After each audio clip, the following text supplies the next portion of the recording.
ସ୍ୱର୍ଗ ଆଉ ନର୍କ ଦେଖେଇବା ବାଲା ସମୟ ହିଁ ଅଟେ। ଏହା ତୁମେ ଭୁଲ ନାହିଁ କେବେ, ଏହା ତୁମେ ଭୁଲ ନାହିଁ କେବେ। ଯଦି ସମୟ ଆଘାତ ଦିଏ, ସମୟ ହିଁ ତୁମକୁ ମଲମ ଲଗାଏ। ଏହା ତୁମେ ଭୁଲ ନାହିଁ କେବେ, ଏହା ତୁମେ ଭୁଲ ନାହିଁ କେବେ। ସମୟ କେବେ ମିଛ କହେ ନାହିଁ, ସମୟକୁ ମଧ୍ୟ ଠକି ହେବ ନାହିଁ। ଯିଏ ଅବହେଳା କରେ ସମୟକୁ, ଅସଫଳ ହେବାକୁ ଡେରି ଲାଗେ ନାହିଁ ତାକୁ।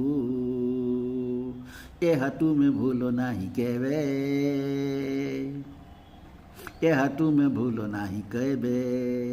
ତେଣୁ ସମୟକୁ ଦିଅ ଇଜ୍ଜତ, ସମୟ ତୁମକୁ ବି ଦେବ ଇଜ୍ଜତ।